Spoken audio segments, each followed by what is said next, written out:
Good morning साथियों। कल की जो क्लास थी उसके अंदर हमने जो रीतिकाल के जो अन्य कवि थे जिसका छोटा छोटा सा वर्णन था, उन 10 कवियों के बारे में हमने अच्छे से देखा। आज उससे आगे हैं, उन कवियों के बारे में हम देखेंगे। तो मैं बीएल लूणा मेरे यूट्यूब चैनल स्टडी टाइम में आपका हार्दिक स्वागत करता हूं। अगर आप मेरे चैनल पर पहली बार विजिट कर रहे हो तो चैनल को सब्सक्राइब कर ले, बेल आइकन को ऑल पे प्रेस कर ले ताकि जब भी मैं कोई नया वीडियो अपलोड करूं तो उसका नोटिफिकेशन आपको तुरंत मिल सके। वीडियो आपको मॉर्निंग में प्रत्येक दिन 8 बजे मिल जाती है, तो कंटिन्यू आप वॉच करते रहे। फर्स्ट ग्रेड सेकंड ग्रेड की प्लेलिस्ट बनी हुई जहां पर वो अच्छे से मैंने सारे वीडियो अपलोड कर रखे, अच्छे से उनका अध्ययन करिए। उसकी जो पीडीएफ फाइल है वो मेरे टेलीग्राम चैनल पे, उस टेलीग्राम का लिंक मेरे वीडियो के डिस्क्रिप्शन बॉक्स में है, उस टेलीग्राम को भी आप ज्वाइन कर लीजिए। समय समय पर वहां पर वो पीडीएफ है, इसके अलावा हमारे जो कुछ सूचनाएं होती है वो मैं वहां पर भेजता रहता हूं, तो उसको भी आप ज्वाइन कर लीजिए। अब देखिए, हम जब भी क्लास की शुरुआत करते हैं तो पहले दिन हमने क्या पढ़ा था उसके क्वेश्चन में आपसे पूछता हूं, जिनके जवाब आपको कमेंट में देने होते हैं, तो उनके जवाब आप कमेंट में जरूर दिया करें, उससे आपका अभ्यास होता है। तो देखिए, आज का हमारा जो पहला क्वेश्चन है वो है, कवि कुल कल्पतरु किसकी रचना है? काव्य निर्णय किसकी रचना है? अंगदर्पण किसकी रचना है?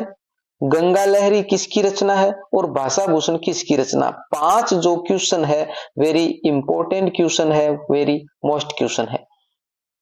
इन रचनाओं के बारे में अक्सर एग्जाम में पूछते, और कल हमने अच्छे से इनका अध्ययन किया है, तो आप मेरे को इन रचनाओं के जो रचनाकार है उनके नाम बताइए। आगे देखो,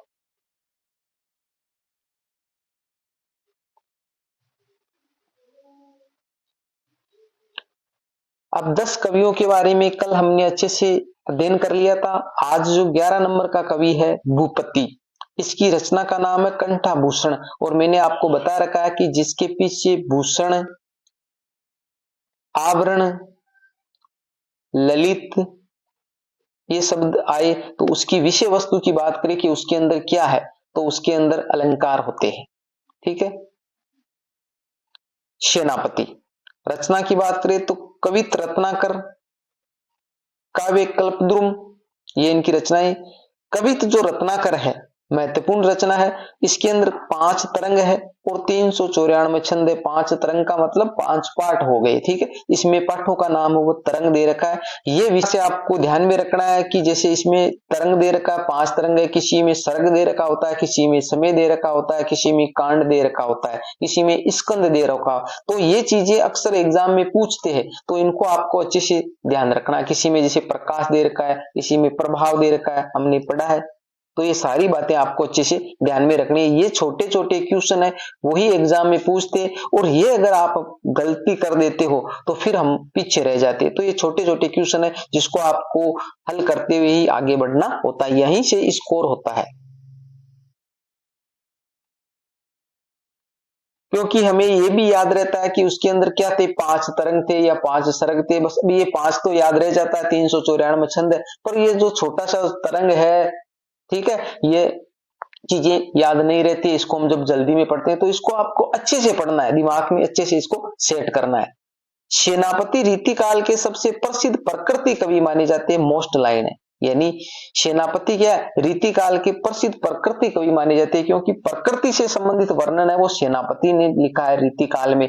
और हमने देखा है कि जो हमारे राष्ट्रवादी कवि की बात करें हम रीतिकाल में, राष्ट्रवादी तो वो कौन थे, वो हमारे भूषण थे, भूषण।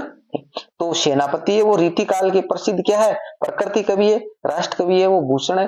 बाकी जो कवि है उन्होंने क्या है कि ज्यादातर है वो जो राजा महाराजा उनकी प्रशंसा के अंदर काव्य लिखा है।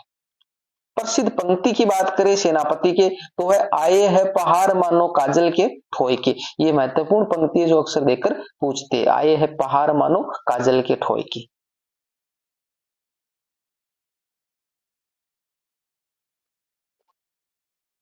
आगे हमारा 13 नंबर का जो कवि है हटीजी, इसकी रचना श्री राधा सुधा शतक। 14 नंबर है आलम कवि, रचना है आलम केली है, यहाँ पर के लिए नहीं है, यहाँ पर इसको कट कर लीजिए, केली है सिर्फ। ठीक है,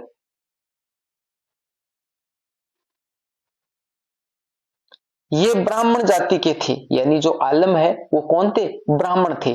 परंतु क्या हुआ, इन्होंने शेख रंगरेजिन, यानी इसकी प्रेमिका का नाम समझ लीजिए, इसकी पत्नी का नाम समझ लीजिए, शेख रंगरेजिन नामक मुसलमान महिला से विवाह किया और मुसलमान बन गए। कहने का मतलब आलम है वो पहले क्या थे, ब्राह्मण थे, फिर उन्होंने जो शेख रंगरेजिन नाम की जो एक महिला है उससे इन्होंने शादी की और फिर ये क्या है, मुसलमान बन गए। रंगरेजिन वो होते जो ये कपड़े का जो व्यापार करते हैं, रंगने का, कपड़े को रंगने का काम करते। प्रमुख इनकी जो पंक्ति है, कनक छरीसी कामिनी काहे को कटी छीन, कटी को कंचन काटी के कुंचन मदे धरी दीन। ये महत्वपूर्ण पंक्ति है आलम की, एग्जाम में अक्सर देकर पूछते, तो इसको अच्छे से आप याद करिए। आगे देखो, आगे हमारा 15 नंबर का जो कवि है वो है ठाकुर कवि। रचना की बात करें तो ठाकुर ठसक और ठाकुर शतक, याद करने में कोई दिक्कत नहीं होगी क्योंकि ठाकुर ठाकुर दोनों में नाम आ रहा है, एक ठाकुर ठसक है और एक ठाकुर शतक है, दो रचनाएं महत्वपूर्ण। प्रमुख इनकी पंक्ति है, ढेल सो बनाए आए मेलत सभा के बीच, लोगन कवित किन्नु खेल करी जानियो। अब देखिए इसको याद कैसे करेंगे, मैंने इसी प्रकार याद कर रखा जी। ठाकुर, ठाकुर कौन होते कि ठाकुर का मतलब हो गया राजा है, ये ठाकुर कौन है, राजा है। अब राजा है तो राजा है, राजा को गुस्सा आ सकता है, कोई गलत हरकत करे, तो ये देखो इनको गुस्सा आ गया। कैसे आया कि ढेल सो बनाए आए, यानी ढेल का मतलब होता है कोई इस प्रकार का कोई हम कोई सामान है उसको ऐसे रख देते हैं, किसी बोरे की तरह लाकर रख देते हैं। तो ये ढेल सो बनाए आए मिलत सभा के बीच, इनकी एक सभा चल रही, उस सभा के अंदर कोई चीज है वो लाकर यहाँ पर रख देते हैं। लोगत कवित की नो खेल कर, इन लोगों ने कविता को एक खेल समझ रखा है, यानी ऐसा इनको गुस्सा आया। तो ठाकुर कौन थे, राजा थे, उनको गुस्सा आ गया। तो इस प्रकार आप इसको याद कर लीजिए।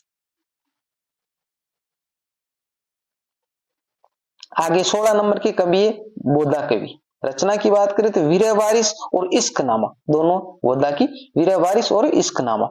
इसकी प्रेसी यानी प्रेमिका का नाम क्या था, सुभान या सुबहान, दोनों ही नाम है। तो हमने देखा एक नाम सुजान था, एक नाम सुजान था, वो किसकी, गणानंद की प्रेमिका थी, गणानंद की प्रेमिका थी। और सुभान और सुबहान है वो क्या है, वो हमारे बोधा की प्रेमिका। तो ये नाम है जो मिलते जुलते अलग अलग है, अच्छे से ध्यान में रखना है।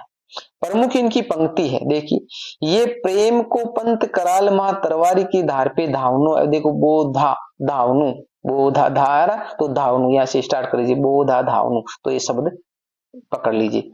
दाता कहो सूर कहो सुंदर सुजान कहो, आपको न चाहे ताए बाप को न चाहे, यानी बोधा आदमी था। बोधा आदमी किसको बोला जाता है, बोधा उसको बोला जाता है जो कमजोर होता है, और कमजोर आदमी जो होता है उसको गुस्सा ज्यादा आता है। तो इनको देखो, उनके जब इनको ये दान दक्षिणा लेने के लिए गए और इनको जब नहीं मिला तो इनको गुस्सा आ गए। फिर ये कह रहे दाता कहो सूर कहो सुंदर सुजान कहो, आपको न चाहे चाहे बाप को, कहने का मतलब इसको कुछ भी कहो, चाहे इनकी कितनी भी बढ़ाई कर दो, ये खुद को ही नहीं चाहते, अपने बाप को नहीं चाहते, हमारे को क्या चाहेंगे। तो इसको गुस्सा आ गया, बोधा आदमी था इसलिए गुस्सा आ गया। इस प्रकार आप इसको याद कर लीजिए। आगे बात करें 17 नंबर की, द्विज देव। 1820 ईस्वी से 1861 ईस्वी, तो 1820 में इनका जन्म हुआ था, 1861 ईस्वी में इनकी मृत्यु हुई थी। इनकी रचनाओं की बात करें तो श्रृंगार बत्तीसी, श्रृंगार चालीसा, श्रृंगार लतिका सौरभ, ये अंतिम श्रृंगारी कवि माने जाते हैं, मोस्ट है ये द्विज देव है वो क्या है, अंतिम श्रृंगारी कवि माने जाते हैं। 18 नंबर है, 18 नंबर है सुदन कवि। इनकी रचना सुजान चरित्र, सुजान चरित्र महत्वपूर्ण रचना, एक ही रचना इसकी सुजान चरित्र।